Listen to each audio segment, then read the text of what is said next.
Feed ഫുട്ബോളിന്റെ മറ്റൊരു എപ്പിസോഡിലേക്ക് എല്ലാവർക്കും സ്വാഗതം. നമ്മൾ പ്രമുഖ ഫ്രീ ഏജന്റുമാരെ കുറിച്ച് ഒരു എപ്പിസോഡിൽ സംസാരിച്ചു. അതിൽ പറയാത്ത വേറെയും പേരുകളുണ്ട്.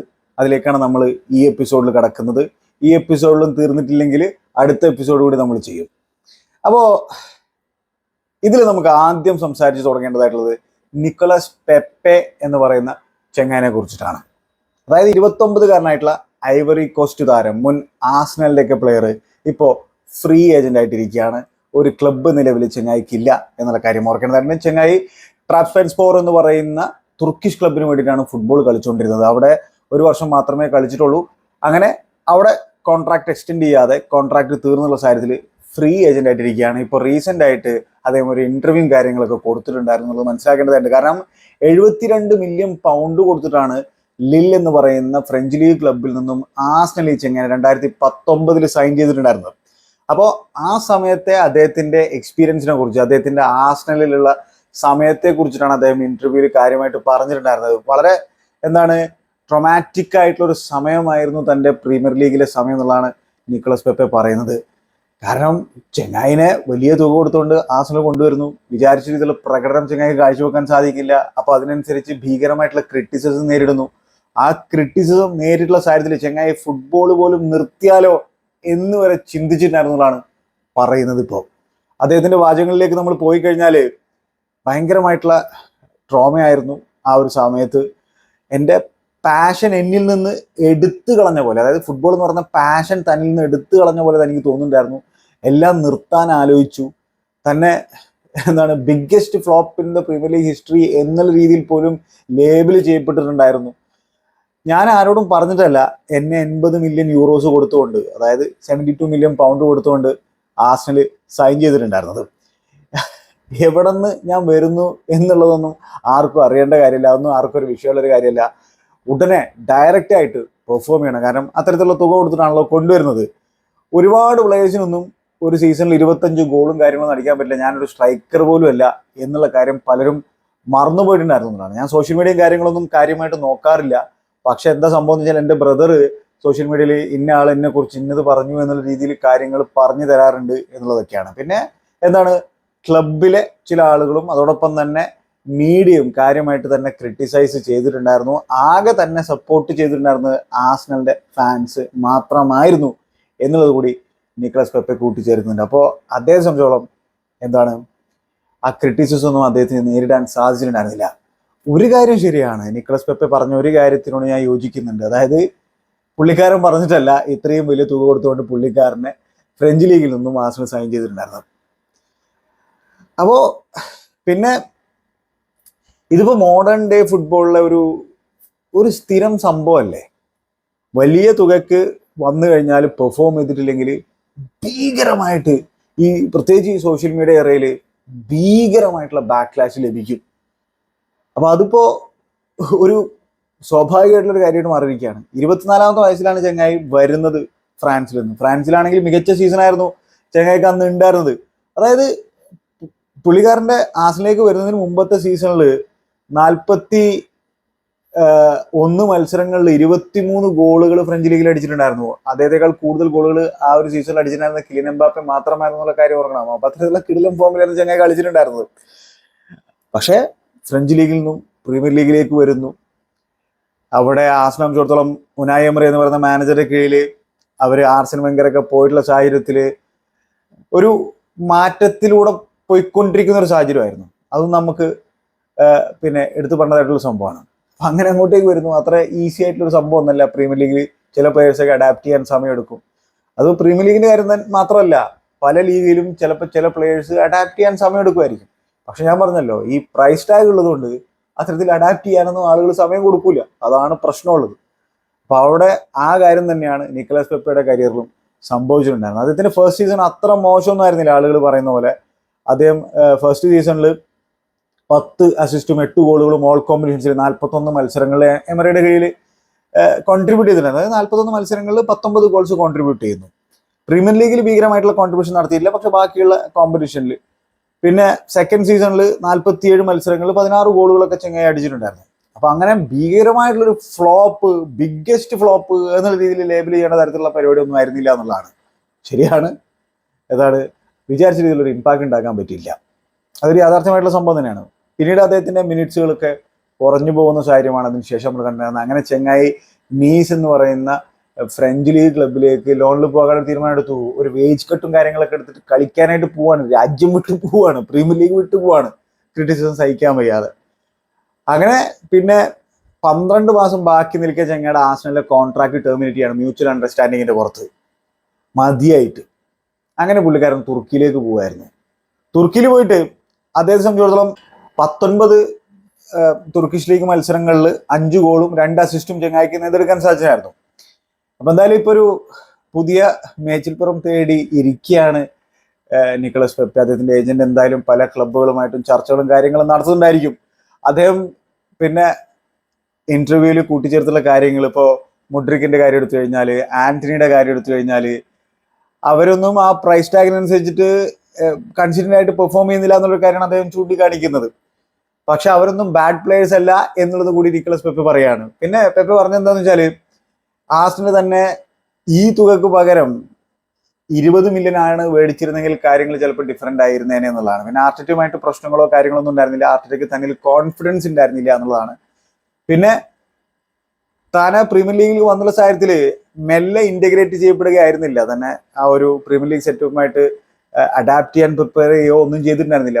ആ പ്രൈസ് ടാഗ് കാരണം ഉടനെ പിന്നെ പരിപാടിയിലേക്ക് ഇറക്കി വിടുമായിരുന്നു.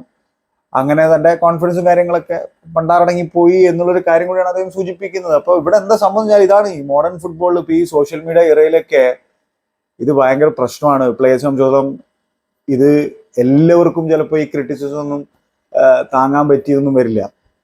അപ്പോൾ അത്തരത്തിൽ മെന്റലി ഫ്രജൈൽ ആയിട്ടുള്ള പ്ലേയേഴ്സിനെ സംബന്ധിച്ചോളം എത്ര പൈസ കിട്ടുന്നുണ്ട് എന്നുള്ള കാര്യമൊന്നുമില്ല. അവർ ചിലപ്പോൾ ഡിപ്രസ്ഡ് ആകും, അവർക്ക് ഏറ്റവും ഇഷ്ടമുള്ള ഈ ഫുട്ബോള് നിർത്താൻ വരെ ആലോചിക്കും എന്നുള്ള കാര്യം നമ്മൾ മനസ്സിലാക്കേണ്ടതായിട്ടുണ്ട്. അപ്പൊ ഇതും എന്താണ്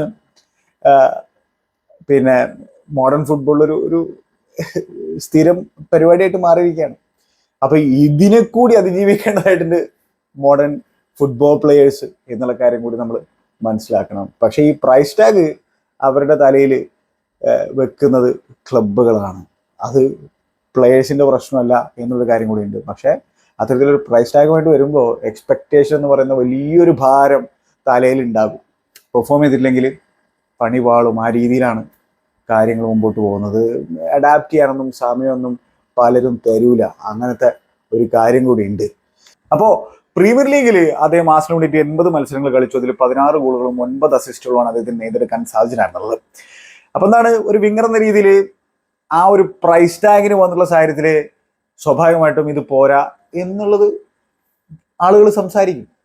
അപ്പോൾ ഫ്ലോപ്പ് എന്ന രീതിയിൽ ലേബൽ ചെയ്യപ്പെടും. Biggest flop in the premier league history എന്നുള്ള രീതിയിലുള്ള ക്രിറ്റിസിസം നേരിടേണ്ട തരത്തിലുള്ള ഒരാളൊന്നല്ല നിക്കോളസ് പെപ്പെ എന്നുള്ളതാണ് എൻ്റെ ഒരു കാഴ്ചപ്പാട്. പക്ഷെ സ്വാഭാവികമായിട്ടും ക്രിറ്റിസിസം നേരിടും. അപ്പൊ ഈ multi-million pound ഫുട്ബോളേഴ്സിനെ സംബന്ധിച്ചിടത്തോളം ഇത്തരത്തിലുള്ള ക്രിറ്റിസിസങ്ങളെ കൂടി അവർ അതിജീവിക്കേണ്ടതായിട്ടുണ്ട്, എന്നാലേ ഭീകരമായിട്ട് സക്സസ്ഫുൾ ആവുള്ളൂ. പക്ഷെ ഇവരൊരുപാട് പൈസ മേടിക്കുന്നുണ്ടെങ്കിലും മനുഷ്യന്മാരാണ് എന്നുള്ളതാണ് നമ്മൾ അണ്ടർലൈൻ ചെയ്ത് പറയേണ്ടതായിട്ടുള്ള ഒരു സംഭവം. അപ്പൊ അതിൻ്റെതായിട്ടുള്ള ഇമോഷൻസ് അവർക്കുണ്ടാകും, സ്വാഭാവികമാണ്. പക്ഷെ മീഡിയയുടെ വായ മൂടിക്കെട്ടാനോ ആരാധകരുടെ വായ മൂടിക്കെട്ടാനോ റൈവൽ ഫാൻസിന്റെ വായ മൂടിക്കെട്ടാനോ ആർക്കും സാധിക്കില്ല എന്നുള്ളത് കൂടി മനസ്സിലാക്കേണ്ടത്. ഇത് ഫുട്ബോളിന്റെ ഇക്കോസിസ്റ്റത്തിലുള്ള കാര്യങ്ങളാണ്. അപ്പൊ എന്തായാലും നിക്കോളസ് പെപ്പെ ആര് കൊണ്ടുവന്നുള്ളത് കാത്തിരുന്ന് കാണാം. ഇനി നമ്മൾ മറ്റൊരു ഫ്രീ ഏജന്റിനെ കുറിച്ച് സംസാരിച്ചു കഴിഞ്ഞാൽ ഹാമസ് റോഡ്രിഗസ് എന്ന് പറയുന്ന കൊളംബിയൻ താരം, 33-കാരനായിട്ടുള്ള ചെങ്ങായി ഇപ്പോൾ ഫ്രീ ഏജന്റായിട്ട് മാറിയിരിക്കുകയാണ്. സാവോപോളോ എന്ന ബ്രസീലിയൻ ക്ലബിന് വേണ്ടിയിട്ടാണ് ഫുട്ബോൾ കളിച്ചുകൊണ്ടിരുന്നത്. പക്ഷെ അവിടുത്തെ കോൺട്രാക്ട് പുള്ളിക്കാരൻ ടെർമിനേറ്റ് ചെയ്തിരിക്കുകയാണ് യൂറോപ്പിലേക്ക് തിരിച്ചു വരാൻ വേണ്ടിയിട്ട്. അപ്പൊ യൂറോപ്പിൽ നിന്ന് ലാലീഗയിൽ നിന്ന് 2 ഓഫറുകൾ ചെങ്ങായുടെ മുമ്പിലേക്ക് വന്നിട്ടുണ്ട് എന്നുള്ളതാണ് മുണ്ടോ ഡിപ്പോർട്ടീവ റിപ്പോർട്ട് ചെയ്തിട്ടുള്ളത്. ഏതൊക്കെ ക്ലബ്ബുകളാണെന്ന് വെച്ചാൽ, ഒന്ന് മാനുവൽ പെല്ലഗ്രീനിയുടെ റയൽ ബെറ്റിസ്, മറ്റൊന്ന് സെൽറ്റ വിഗോ.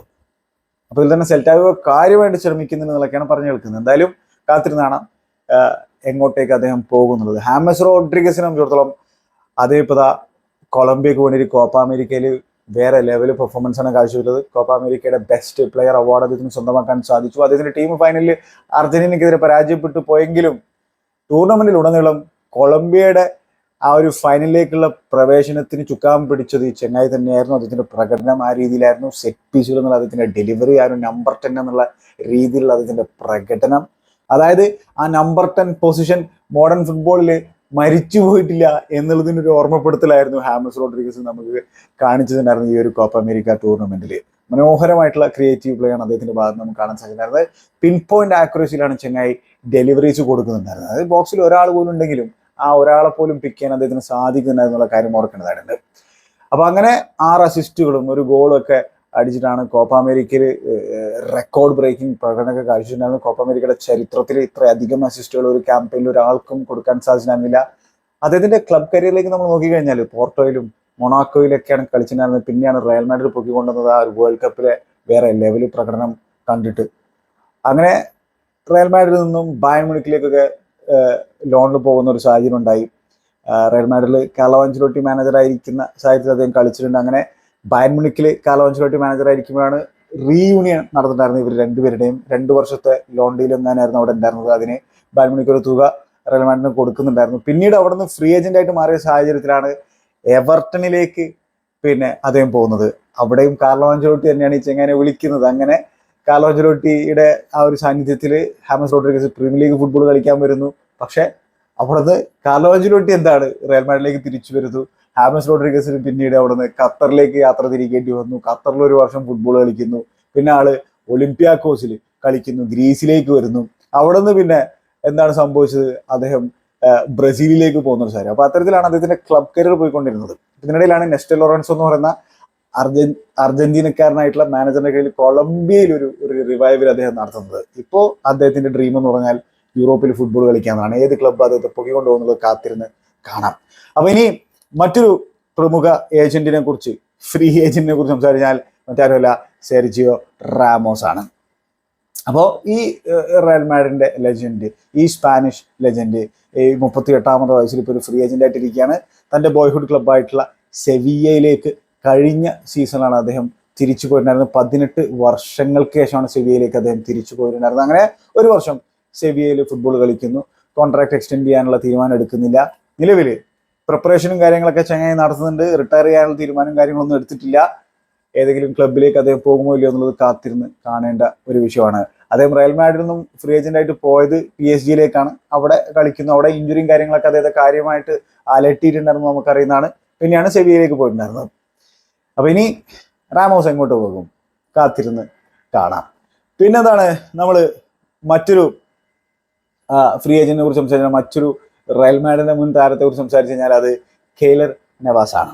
അപ്പൊ കെയ്ലർ നവാസ് ഈ 37ാമത്തെ വയസ്സിൽ ഫ്രീ ഏജന്റ് ആയിട്ടിരിക്കുകയാണ്. ആള് റയൽ മാഡ്രിഡിൽ 5 വർഷം കളിച്ചിട്ട് നേരെ PSG-യിലേക്കാണ് പോയിട്ടുണ്ടായിരുന്നത്. PSG-യിൽ ഇപ്പോൾ 5 വർഷം അദ്ദേഹം നിന്നു. അതിനിടയിൽ അദ്ദേഹം നോട്ടിംഗ്ഹാം ഫോറസ്റ്റിലൊക്കെ ലോണിൽ പ്രീമിയർ ലീഗ് ഫുട്ബോൾ കളിക്കാനൊക്കെ വന്നിട്ടുണ്ടായിരുന്നു. PSG-യിൽ ഒരുപാട് അപ്പിയറൻസ് നടത്താനുള്ള ഓപ്പർച്യൂണിറ്റി അദ്ദേഹത്തിന് കിട്ടിയിട്ടുണ്ടായിരുന്നില്ല. അപ്പൊ ഈ ഡൊണറൂമയുടെ ഒക്കെ വരവും കാര്യങ്ങളൊക്കെ അദ്ദേഹത്തിന്റെ ഗെയിം ടൈം ലിമിറ്റ് ചെയ്യുന്ന ഒരു സാഹചര്യമാണ് നമ്മൾ കണ്ടിട്ടുണ്ടായിരുന്നത്. എന്തായാലും ഇപ്പോൾ ഈ കോസ്റ്ററിക്കൻ ഗോൾ കീപ്പർ ഒരു സമയത്ത് റയൽ മാഡ്രിഡിന്റെ വല കാത്തിട്ടുള്ള ഒരു മനുഷ്യനാണ്. ഒരുപാട് കിടിലൻ സേവുകൾ നടത്തിയിട്ടുള്ള ഒരു മനുഷ്യനാണ്. ചാമ്പ്യൻസ് ലീഗിൽ ടീം ഓഫ് ദ സീസണിൽ ഇടം പിടിച്ചിട്ടുള്ള ഒരു മനുഷ്യനാണ്. അപ്പൊ അത്തരത്തില് കോസ്റ്ററിക്കയ്ക്ക് വേണ്ടി 100ന് മുകളിൽ മത്സരങ്ങൾ കളിച്ചുള്ള ഒരു ചങ്ങയാണ്. വേൾഡ് കപ്പ് ക്വാർട്ടർ ഫൈനലിലേക്ക് എത്തി ചരിത്രം കോസ്റ്ററിക്ക ടീം നടത്തിയിട്ടുള്ള ഒരു അവസരത്തിൽ അവരുടെ ഗോൾ കീപ്പറായിരുന്നു. അപ്പോൾ കിടിലൻ ഷോട്ട് സ്റ്റോപ്പറാണ്.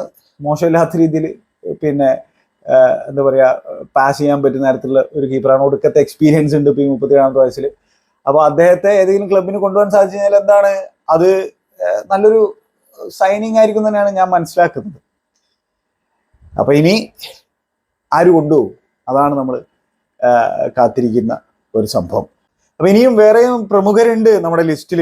അത് അടുത്ത എപ്പിസോഡിൽ സംസാരിക്കാനുള്ളത്. Good bye.